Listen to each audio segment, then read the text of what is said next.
Hello guys, welcome to the channel.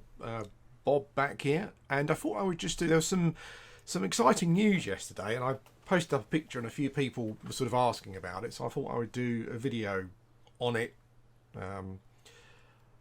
Yeah, just giving some of my thoughts really.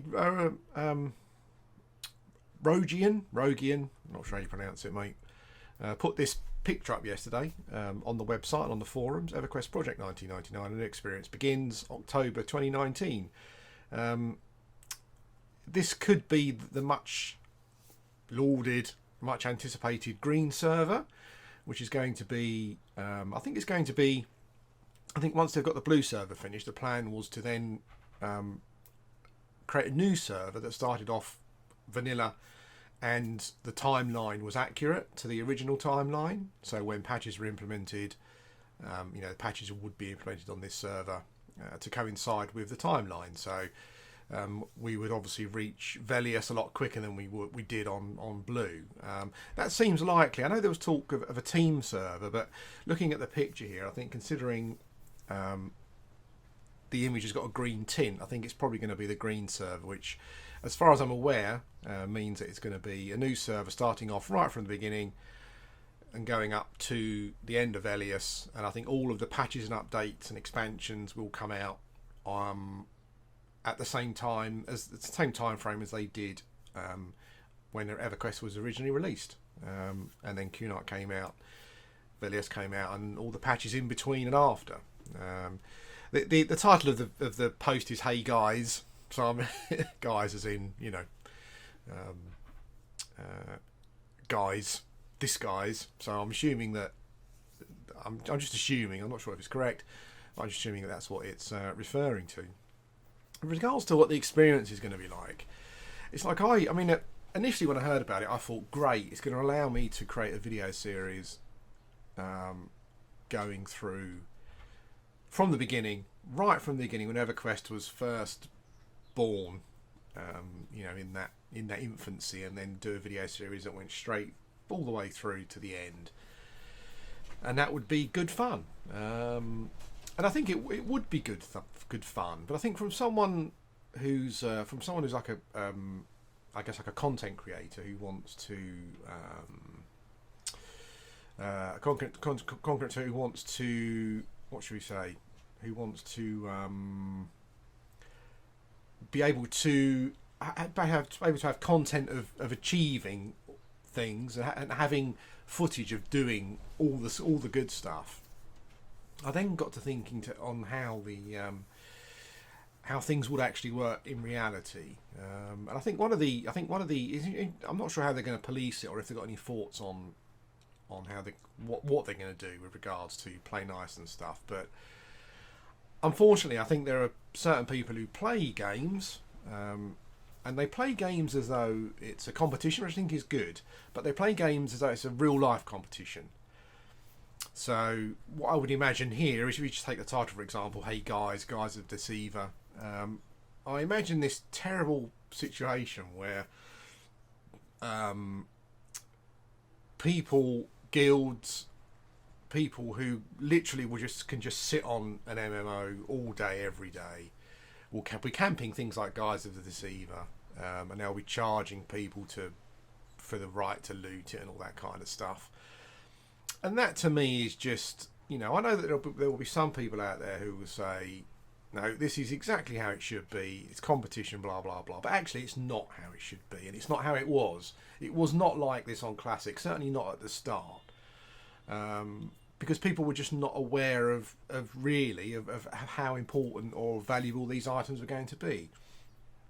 And that kind of saddens me a bit. It saddens me to think that people will be sitting on this item and other items that eventually get removed or changed, and just charging people to come and loot it. Really, it will be a sad situation.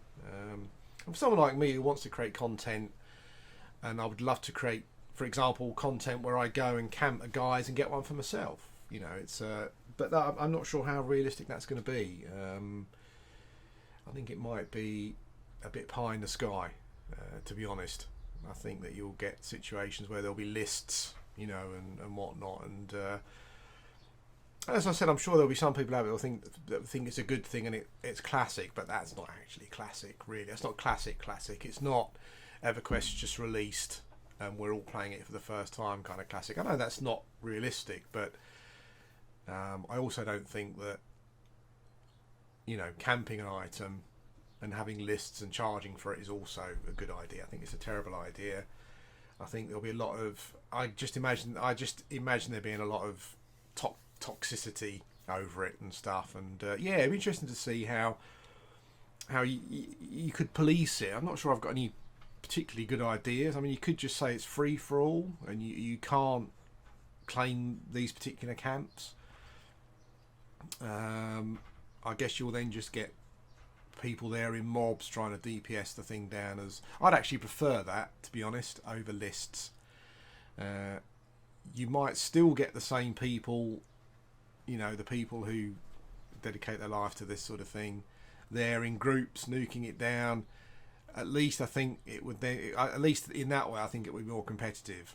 And yeah, a bit like racing to get to a mob in a raid or something maybe. But yeah, I was kind of like, wow. But then as a content creator who wants to create new content and interesting content, and content where you achieve, you achieve these things and you loot these things and then put it up on YouTube. I think I'm kind of, I'm less excited about it than I was. But it'd be interesting to see how that works. The most exciting thing, I think, probably is is like thinking about your classes, like what you're going to do with all the knowledge we've got. It's interesting to see to plan out what you're going to do from a class point of view. I mean, I know that probably Magician and Necromancer are very, very powerful in vanilla EverQuest.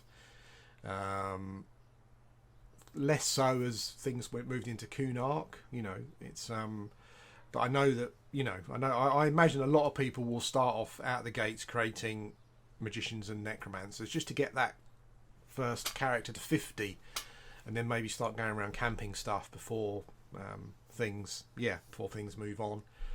I guess Enchanters will still be pretty good. You won't have the ring, but I imagine a 50 Chanter on vanilla will be a force to be reckoned with. For me, as a person who loves a shaman, I'm not so sure. I think that I never played a shaman particularly on vanilla live, but what I did see was a lot of shaman killing mobs that they realistically probably wouldn't have been able to kill normally. Essentially because I'm assuming it's going to follow exactly how things were. So initially, when when an EverQuest came out, dots would do full damage even if they were chasing you. So I know shaman would stick a couple of dots on a red mob and then just run around. Essentially, I'm not sure how practical it was, but I remember seeing a barbarian shaman doing that quite a lot in the Karanas with some animals that were kind of red to him, but he would just, if it resisted, just keep dotting it up until it stuck. Spirit of Wolf just keep running around. Essentially, I think that. So yeah, maybe shaman. I'm assuming that would be viable, because I think the patch that meant that dots did 2/3 of the damage if they weren't feared or static, rooted essentially, didn't come in until later. So I guess that's an option. To be honest with you, I'm really not sure what my plans are, if any, really. I mean, I would still love to do that. I would still love to have a video series. I would still love to have a video series on, starting right at the start and going through to the end. That would be a great experience for me. I hope it would be a great experience for people that watch my videos. It would be great to have that. It would just be wonderful to have that content online for anyone to watch. Where you see the start and you move on from there. I'm not sure. Yeah, but that's kind of that's the most exciting thing. But leading up to the server being released, obviously the most exciting thing is thinking about classes. Because the other thing for me as well, from a shaman point of view, is that this could be a real opportunity for me to get my epic, because my plan would be, I think thinking about it at the moment, my plan would be to have a class that to start off with a class that gives me the opportunity to because I think also when EverQuest first came out, if they're sticking to the true patch line, I think when EverQuest came out,